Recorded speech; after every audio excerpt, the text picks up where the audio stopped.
Kamusta mga kawalang umay, panibagong araw blessings na naman ngayong araw na to. Heto na nga dahil kakahintay natin na express, salamat sa Diyos at pinasukan na tayo papuntang San Juan City at ang daanon ay dito sa C6. Dumaan din nga pala ako dito sa mga tropa natin dahil tayo yung naunang pasukan ng express at naghihintay din talaga sila. At ayan, shoutout sa kanila kana kuya.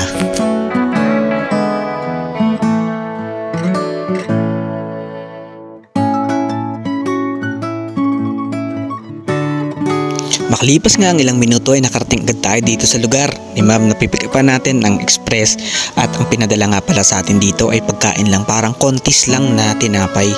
At ayun, so kailangan nating maidala agad sa ating customer dahil yun nga medyo nagmamadali si ma'am sa atin. Kaya ayun, tara samahan nyo at deliver muna natin to.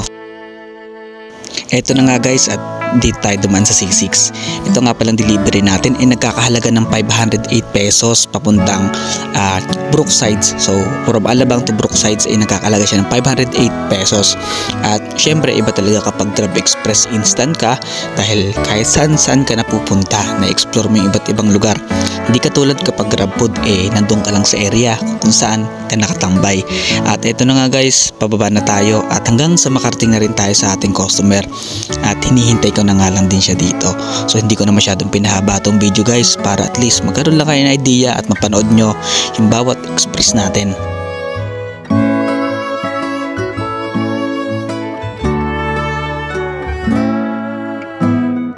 Bye guys.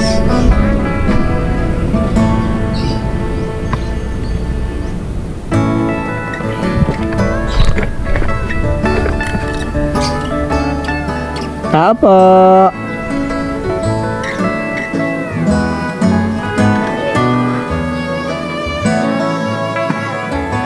Kiwa Marshall Salbani po. Okay na po. Salamat po.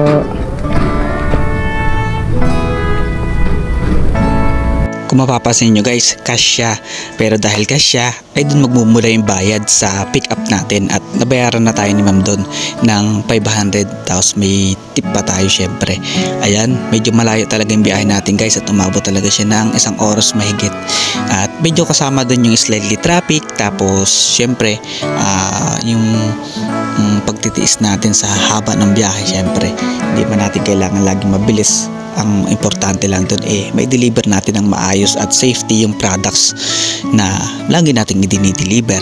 Ayun, salamat nga pala sa lahat ng mga supporters natin dyan sa walang umay. Thank you so much at mag-iingat ang lahat. Peace.